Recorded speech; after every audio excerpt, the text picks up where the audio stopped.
Content warning. This episode deals with gang violence and murder. Your discretion is advised.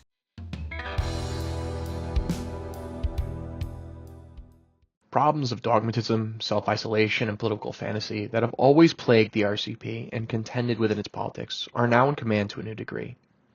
The heart of this, both its theoretical core and most visible manifestation, is how the RCP central leader, Bob Avakian, is seen and promoted. The RCP now holds that once a unique leader of this caliber emerges, the tasks and responsibilities of the party and its members change in ways that directly impact revolutionary strategy. If we don't do anything else, it is said, we must do the promotion of this leader well. This concentrates a major change in line. While the RCP still seeks to lead struggle around major fault lines in society, such crucial work clearly takes a back seat to the promotion of this cult of personality. Mike Eli, 2007. For all the bluster of the 1979 anti-Deng Xiaoping protest, the RCP now face felony charges. In total, they were charged with about 25 felonies and faced maximum prison terms of 241 years altogether. Avakian was let out of jail on a $5,000 cash and $5,000 collateral bond, while some rotted in jail. He continued to deny that violence was in any way started by the RCP and continued to blame the police. This is an attack from the state, and we have to beat back and defeat this attack. In the course of that, yes, of course, we'll be exposing the system. And if we succeed in mobilizing masses of people and fighting in the legal arena and beating back this attack and defeating it, that doesn't prove that the system works. It proves that we were able to prevail in a very intense battle against the system. So that's what we set out to do. And it required a lot of attention to the legal arena, as well as to the political battle on the part of the party, and in general, on my part in particular. When the government came after us, they apparently believed that we would either just capitulate, or else would act like crazy maniacs and fanatics whom nobody could understand, or in any way identify with. And we proved that was not the case. Using support from his family, as his father was both a lawyer and a former judge, Avakian acquired legal counsel for both himself and his comrades. His lawyers tried to get the charges dropped for being too vague. The judge denied this motion. What they were able to win was some concessions on the charges, such as getting their cases merged together. The DC Superior Court judge also dropped one of the assault charges, citing it as stemming from, quote, government vindictiveness over the violence. Still, there were plenty of charges that would have easily led to life sentences for all 17. So, the RCP started a support campaign, which involved Avakian going on a speaking tour to every radio station, newspaper, or public rally that they could get him in. Avakian managed to get an appearance on NBC's late-night talk show, The Tomorrow Show, where he was interviewed by host Tom Snyder. When your system of government is in place, what's going to happen? Are we going to have room for dissent and all that stuff, and people can say their mind? And well, you know, a lot of people who've been miseducated about what we're talking about will call on the radio shows I'm on or something. They'll say, listen, when you're in power, I won't even be able to criticize you,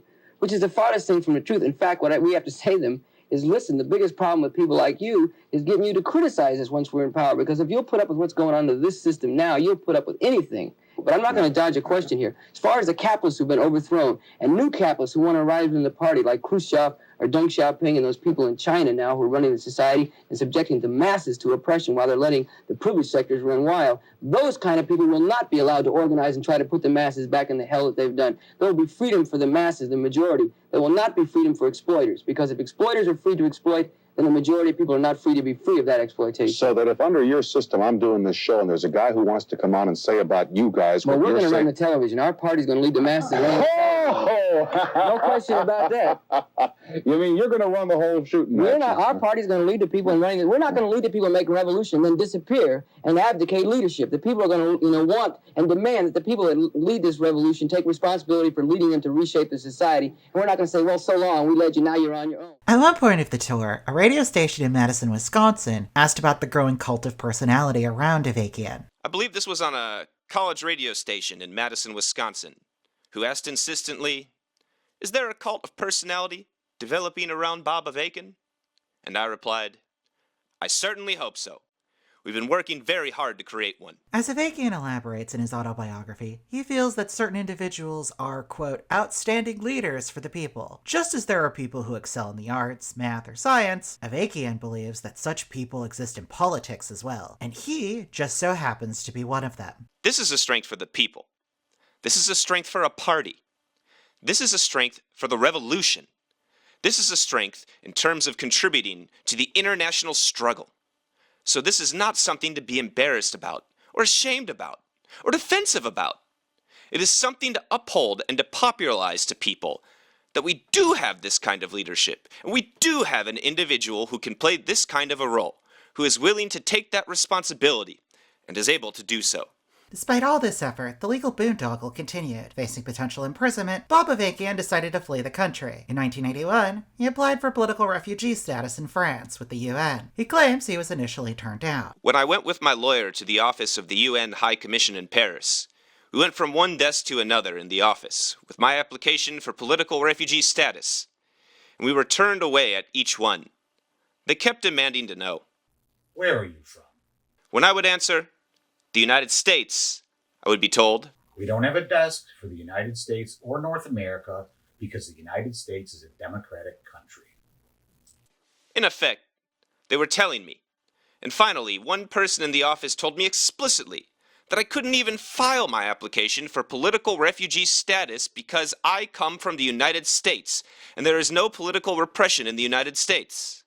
So here I am, arguing with the people in this UN Commission office about the real nature of U.S. society, how black people and others are shot down and murdered by the police in the hundreds of every year, how political demonstrations are attacked, such that as the one that I took part in against Deng Xiaoping, as well as many other demonstrations against the Vietnam War, and the protests that took place in the course of the civil rights and black liberation movement, and so on.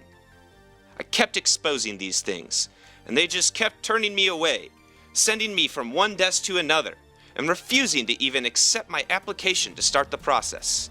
Eventually, he was able to get an official to look at his plea, but was told that the French police would likely want to question him, as he was a member of an extremist group. Avakian took this as a scare tactic. His application would be denied. In his autobiography, Avakian says exile was hard at first. He left behind friends, his pet dog, and of course, his party. He couldn't speak French, and found it difficult to learn. However, he says he acclimated well to life in France, just falling in love with the atmosphere. I would also get out and walk around to discover where different treats could be had. I learned where the stand was with the best ice cream, or glace, as they say in French, and the stand with the best frites, or French fries, as they are called in the US. Since I love waffles, I actually like to make waffles, but I love good waffles in any case.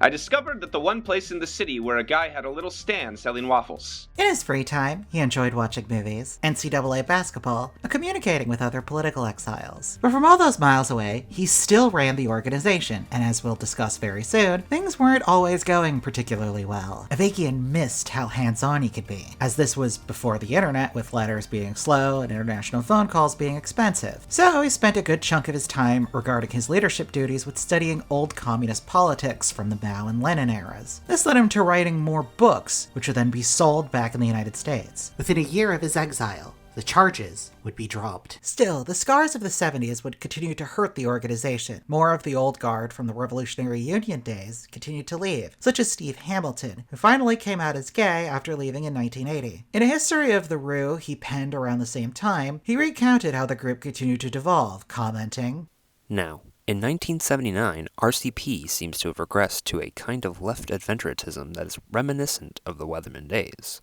when it found itself an isolated sect and a kind of go-for-broke mentality set in. Their politics became more and more extremist as the years went on. The RCP found itself in support of the Iranian Revolution, which quickly established a religious fundamentalist oligarchy. At one point, revolutionaries held American embassy workers hostage. The RCP supported the hostage takers. Their penchant for political theatrics also continued. In the middle of their DC legal boondoggle, on March 2, 1980, 3 RCP members stormed the Alamo in Houston, Texas. Among the Alamo stormers was a man by the name of Damian Garcia, who tore down the flag of Texas and replaced it with a red banner of communism. Garcia was from San Bernardino, California, and had a wife and child. He was a hardcore member of the party and was often organizing in the Boyle Heights neighborhood of LA, specifically around the Pico Heights housing projects. According to reports from a left-leaning publication, RCP would frequently hold loud rallies, posted up flyers, and spray-painted graffiti across the neighborhood. All in all, they were seen as a disruptive presence and were only known as the Red Flag people. A young child recounted cops always showed up when they were around. At the time, the projects were the territory of two street gangs, and because of this, they didn't like the RCP very much. Per one report, Garcia and other party members were handing out flyers on April 22, 1980. A large group of young men then confronted them, demanding that they all leave. Garcia and the other RCP members got into some sort of altercation with them. Violence broke out. The men hit the RCP cadre with water hoses. This did not deter the party members, so then the men pulled out knives, and then a full-on brawl ensued. Garcia and another RCP member, Hayden Fisher, were stabbed. Fisher survived. Garcia did not. LAPD and the LA Times corroborated this account of the events, with an officer of the LAPD holding a press conference on the matter. Okay, on April 22nd,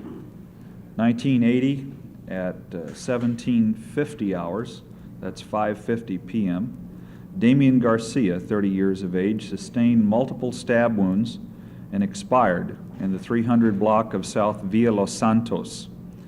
Garcia and other members of the Revolutionary Communist Party were in the Pico Aliso housing project marching in an attempt to rally support for their cause. Several members of the neighborhood apparently objected to their presence and threw bottles at them and sprayed various party members with water hoses. A physical confrontation evolved, resulting in the demise of Garcia and the wounding of one Hayden Fisher, who has since recovered. Detectives from Hollenbeck Division were hindered in their investigation because of the lack of cooperation by members of the Revolutionary Communist Party who refused to discuss the case with police.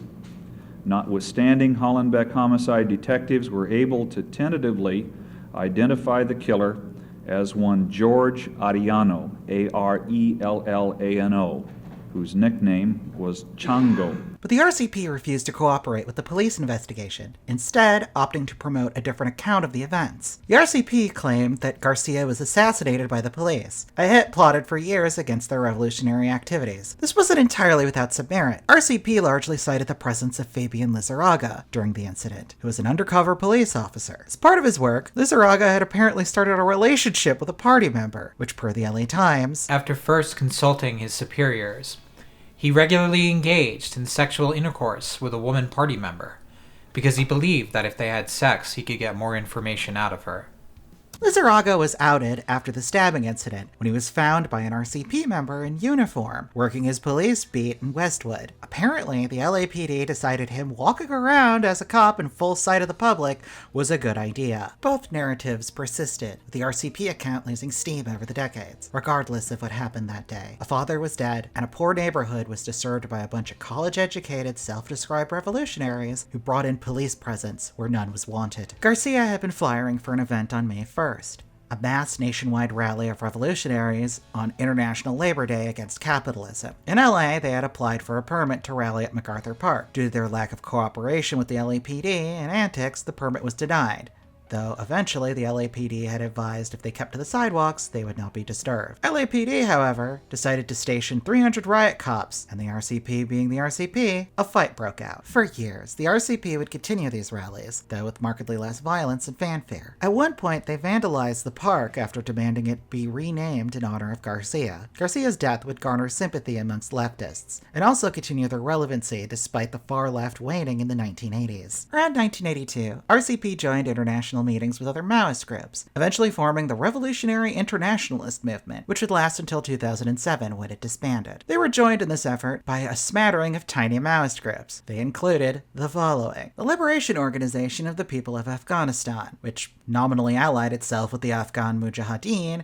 after the Soviet-backed communists tried to imprison and execute them. They eventually imploded after numerous splits. A successor organization was formed in 2004. The Communist Party of Nepal, Maoist Center, the modern name of a group that was part of an insurgency against the monarchy of Nepal. They merged with other groups over the years, warring against the government until 2005, when the Crown Prince murdered the entire royal family in a mass shooting. The wannabe king tried to make himself supreme ruler, and the people ended up overthrowing him with the help of the Maoists. They actually have been elected to government since 2006, with 2 prime ministers under their belts. And finally, the Shining Path, or Communist Party of Peru, an infamous terrorist group that terrorized the Peruvian countryside against the corrupt and fragile government, most infamously the dictator Alberto Fujimori in the 90s. Despite the issues in Peru that would make them appealing to some, especially the tyrannical rule of Fujimori, Shining Path was known for massacring and oppressing the very poor peasants that they claimed to protect. They were known for brutal forms of justice, being anti-indigenous, and having their own cult of personality around their leader, Abimael Guzman, better known as Chairman Gonzalo. They would be supported by the RCP well into the 90s. With the exception of Nepal, most of these organizations in RIM faded into irrelevancy due to their uncompromising militarism, or in Shining Path's case, literal terrorist acts. They weren't very relevant in the 80s, with the exception again being Shining Path. The 80s was the era of Republican President Ronald Reagan, a renewed Cold War, and some of the strongest anti-communist sentiments in America since the 50s. Communism was on the decline globally, and the RCP would take this challenge on running head first. Just before the 1984 United States presidential election, the Republican Party held their nominating convention in Dallas, Texas, for then-incumbent President Reagan. Since the self-declared arch-enemy of communism was showing up, the RCP repeated their idea of a warm welcome, well, perhaps without the violence. RCP's theatrics were in full force, with members staging die-ins at corporate offices, where basically they pretended to be dead en masse in the lobby. After these demonstrations, one member stole a flag from one of the offices and then handed it to RCP member Gregory Lee Johnson. The protesters made their way to the top of the Dallas City Hall steps, where Johnson doused the flag in kerosene and burned it. His comrade chanted, "America, the red, white, and blue, we spit on you." Johnson was then arrested. Johnson, known as Joey to some of his friends, grew up in a rough family. He was raised in a poor Richmond, Indiana neighborhood until his mother married a U.S. Army sergeant. He then spent his remaining childhood years at Army bases domestically and abroad. He joined the RCP through its youth brigade in the mid-70s, after a stint as a merchant marine. Johnson was a known quantity in Dallas activism, engaging in RCP's trademark theatrics, as a self-proclaimed friend remembered.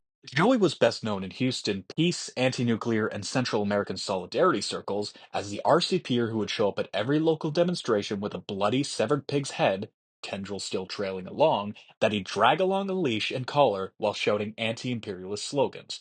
The pig, of course, was the United States.